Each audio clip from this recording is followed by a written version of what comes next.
Hey, what's up? This is Chosen, and this video is going to be the final in my series for Dragon Champions, and we're going to be comparing Raid Shadow Legends and Dragon Champions so that you can kind of see how it compares to another game, and let's get into it. Before we dive in, they did want me to make sure I tell you to use that promo code. You will get free rewards for doing so. So if you are going to try Dragon Champions, click the settings gear, click use promo code, and then enter CHOFLY. And as long as you are under level 15, you will be getting some free rewards to help you get started.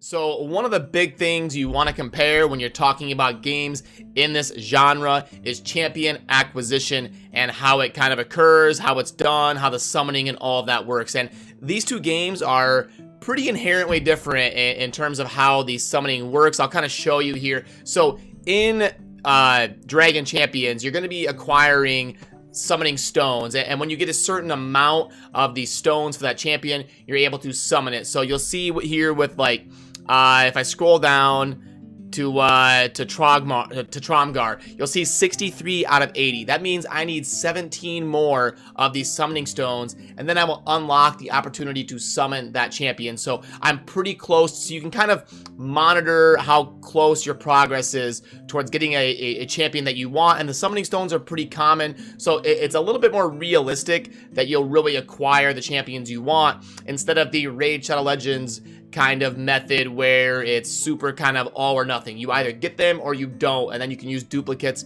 as a book. So in Dragon Champions, when you summon a champion, now you can rank them up by summoning more summoning stones. So you can see my Freezard right here is one of the main champions I use. I've got him up to 4 stars of ranking up, and the 32 out of 65 that you see right here. So that means I need to get up to 65 summoning stones. I'm about halfway there, and then when I do, I'll have the opportunity to rank him up. So after you summon them, these summoning stones are still very important and can help you ranking up that champion. And now when you contrast that with the system in Raid Shadow Legends, you're going into your summoning portal and you're pulling shards, and it's just you either get them or you don't. There's no middle ground. It's all or nothing. You pop open a shard, the champion comes out, and if you acquire them, great. If not, you just gotta keep pulling shards. So in a game like Dragon Champions, it's a lot more likely that you're gonna summon a champion that you are wanting to get. But in a game like Raid Shadow Legends,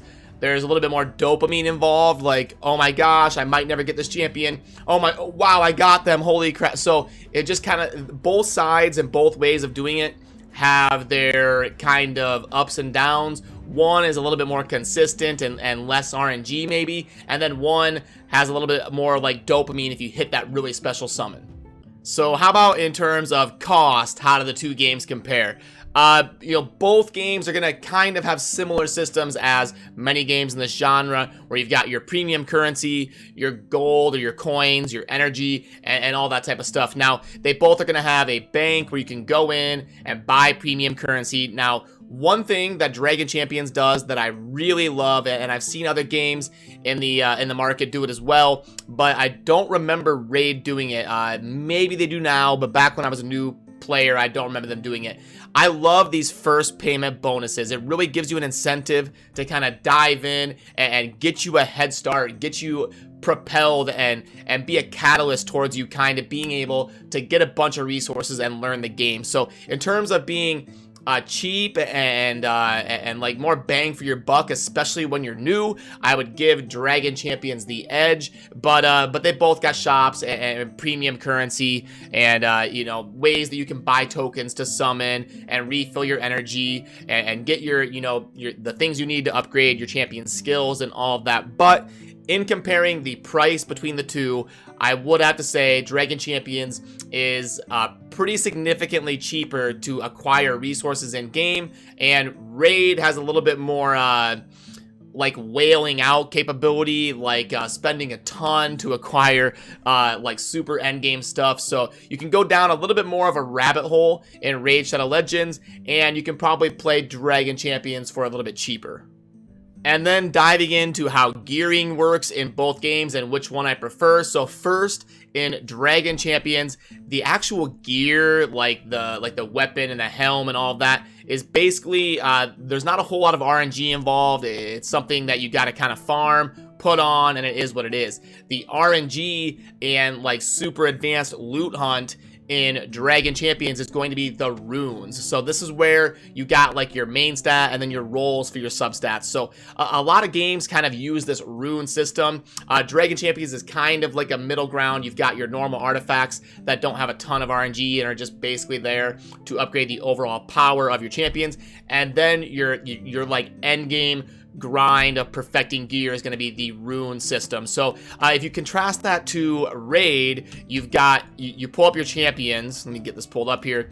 So you pull up your champions and you've got actual, the gear is the end game grind, and there is no runes. So you've got your weapon, your helm, your shield. They always have the same main stat. Then you've got your glove, chest, and boots, which roll different main stats and can kind of have a lot more RNG to them. And then you've got your jewelry, or they call them accessories in raid, which is your ring, amulet, and banner. So but there is no runes. So that kind of is everything, and that is the end game grind and these set bonuses, and they both have set bonuses. So in Dragon Champions, you can see on the runes it's gonna say rune word 2, the health set or whatever. So they both have sets, they both have artifacts and gearing and an end game kind of grind towards min-maxing your gear and getting the right rolls on it. They just both have a little bit of a different spin on it. In terms of which one I prefer, honestly, it's about equal, but I do kind of slightly prefer the style of raid, actually having a weapon and a helm and a shield that really roll different and have different aesthetics for different sets, and I would say I slightly prefer that, but there's nothing wrong with how Dragon Champions does it. It's pretty simple to understand, and it's definitely got an end game min-maxing utility to it as well. But that being said, there is definitely something I like a lot better in Dragon Champions, and that is upgrading your champion's skills. So in both games, you can see down here, you've got your skills on Dragon Champions, your Frozen Arrow and your Frost Breath. These are kind of the 4 abilities of this champion.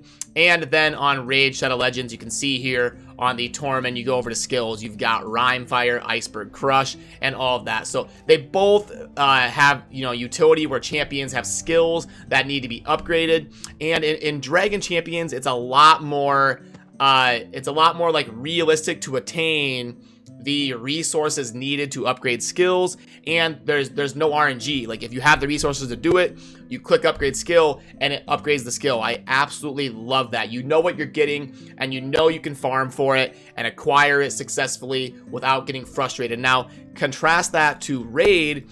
When you want to upgrade a champion's skills, you kind of load them up and you go to skills, you go to tavern, you go to upgrade skills, and you spend a book. Now it's going to show you the skills available to upgrade, but you don't know where that book's going to be applied. You can't choose. It's complete RNG. So let's say I want to get this disintegrate ability upgraded.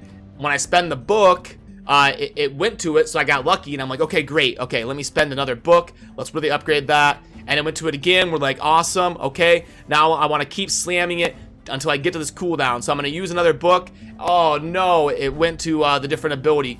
And if you're a new player and you don't have a lot of resources, you can see how you'll be upgrading skills that you didn't really want to spend resources upgrading. You wanted to prioritize a certain skill. And in Dragon Champions, you're able to do that. You're able to pull up the skill. Okay, I got the resources, boom, I'm going to upgrade that skill. I can focus my resources and get exactly what I want. So in terms of skill upgrading between the two games, I definitely prefer the method in Dragon Champions.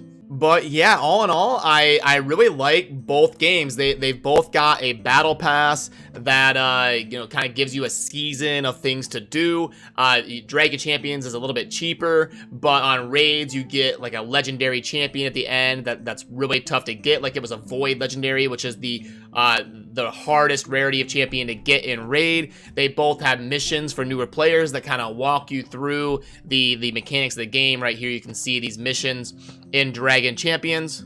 They both have daily quests that keep you kind of logging in and being active every day to give you a little bit of rewards for doing so. And they both have daily login rewards. I believe Dragon Champions has more like permanent daily login rewards, which is really cool. Raid has done a good job recently of kind of fleshing theirs out to extend it to 180 days instead of just like 30 days or whatever it used to be before. So they've added to it a little bit more recently, but Dragon Champions is more, I believe it's like year round. It's just, there's always daily login rewards, and then it changes every month to give you more and more stuff. So yeah, huge shout out to Dragon Champions for reaching out to me and letting me kind of make some fun content about their game, letting me compare it to the game that I've been playing mainly on my channel. And I had a lot of fun kind of diving in and playing the game again and being able to make a few videos on it. So I hope you enjoyed it, and definitely you know, remember there's a link to try out the game if you want down in the comments. And remember to click the gear and use promo code CHOFLY if you are going to play the game. It'll give you some free stuff. So yeah, as always, I hope you're staying safe out there. Thank you for watching. Have a good rest of your day. Peace.